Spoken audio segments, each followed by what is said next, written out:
to the Crown Spin, where it's all about the flow. We got the hottest podcast, no need to go slow. We're here to entertain, gonna let it all show. Get ready for the lituation, straight from the get-go. We got the panel flowing, got the speakers on fire, talking about the topics that everyone desires. Crown family with the king, that's our empire. Tent is contenting, taking it higher. We bring the heat, we bring the vibe, we bring the energy. The Crown Family Podcast is where it all begins. Remember a period where, like, when the iPads first came out, he would just use his iPad, but even he had his own interpretation of the Bible, and so he would read, like, okay, this is the King James version, but then he was compiling his own Bible at one point. I don't know if he's still doing it or not, but he would say, this is the King James version, and then this is the Larry Reid version of whatever the context was. And so yeah, man, like, if whatever Reid said, like, during the space that I was around, like, that was the Bible. You dig? Like, that was God. You know what I'm saying? Like, if he said it, then that's what it is. That's just what the space was at the time. But let me circle back though to Shamako, because I want to say this as well, because this is what the reality is. When you ask me if he's in love with him, I absolutely believe that, because he said to me that if he had to choose between his wife living or Reid living, he would choose Reid. This is when he was married. He said, if I got to pick one to die, he said, I can't live without Reid. I can't live without him. And it ain't a person breathing that I would choose over my wife. Nobody. Like, nobody. I know that's right. To hear him say that, even then, because I was married at the time. I love my wife then just as strong as I do now. You dig? And so to hear him say that about his wife from a husband's perspective, I'm like, wow, like, you would choose a man over your wife? It was like, yeah, man. So, like, to further my point, like, I for sure believe he's in love with Larry, man, for sure. That's crazy. So moving forward, you're gonna continue to share your story, or what's next for Levantre? Man, I'm just out here living, man. You know what I'm saying? Whatever presents itself, it presents itself. I'm not looking for anything in particular. I feel like there's gonna be some sort of documentary or something. Very much so, surviving something coming soon. Yeah, man. If it presents itself, we'll see, man. We'll see what happens.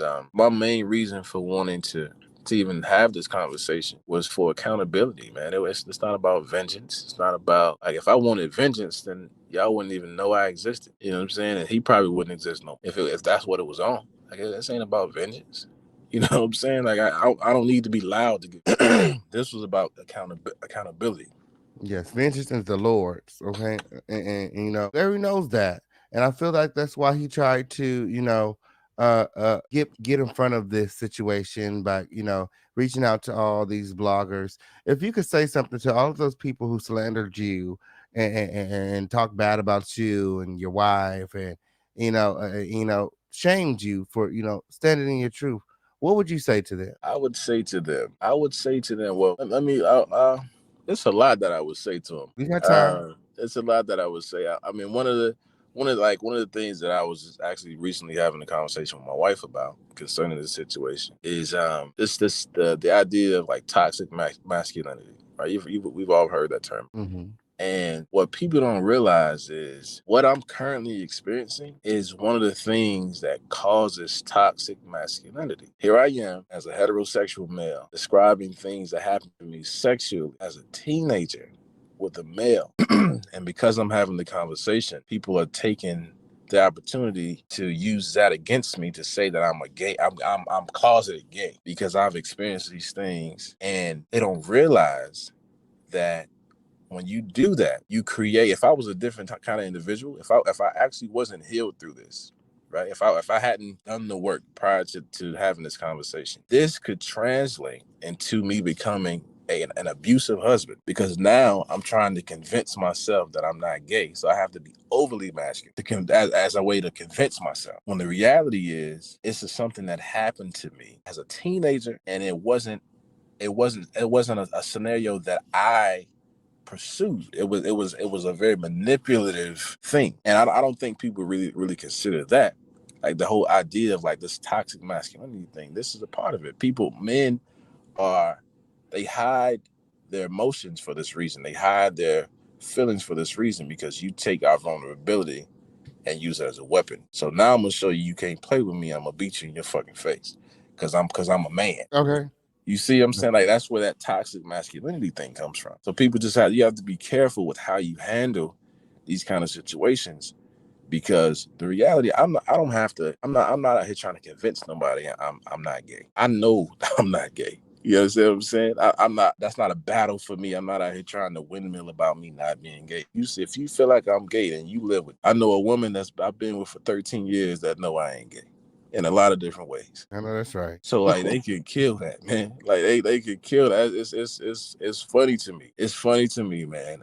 But yeah, man, that's still in my mind. Recently, we were just having this conversation yesterday. That's freshly in my mind. But yeah, man, just I think the most appropriate response, man, is just to be quiet, man. Like if you don't know for sure, just be quiet. Like to suggest that somebody when they're describing certain things that have happened to them, and then you're bashing them for describing experiences that have happened to them, like that's horrible, man.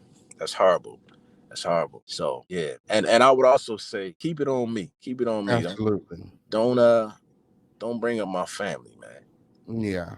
Keep it on me. I can handle that. I can handle that. Keep it on me. Don't bring my family into this stuff. Yeah, I don't like how they was bringing up your wife and your family, and they was just making it. You could tell that they was just making up stuff. Like when she was saying that your wife is a liar, she couldn't even think of anything. She's like she would say that I said it. Like, girl, shut up. You talking about Lisa? Lisa, yeah, Bruh, man, we have messages right now from Lisa talking about Reid, man.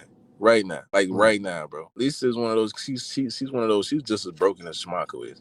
And is there a reason that you guys are holding on to some of the stuff? Are you saving it for court or something? Or It's not even a matter of holding on to it. It's just there. Like it just was never deleted. Like from like Instagram, Facebook, and that kind of thing. It's not even the thing of just holding on to it. It's just it was just never deleted. Is all. absolutely. And at this time, I just want to say that we really appreciate you for coming through the home of the Lituation Levantre. We respect you so much here, and just commend you for being bold and standing in your truth. I know that this is taking a lot to do, to work to go through the steps and to be able to speak out, the society that we live in, like you said, they condemn men like, for speaking out about things like this, a lot of people aren't as strong and as bold and, don't have the wife and the relationship that you have. So I just, we want to thank you, you know what I'm saying, because this needs to be said, because Larry needs to be stopped. There's another content creator out here whose cousin alleges that Larry raped him. And this content creator has been keeping it a secret this whole time. Another content creator had to record them without their consent just to get the information, just to get to the truth. So, you're not the only victim of Larry. There's other people out there that are alleging that Larry did much, much worse things to them.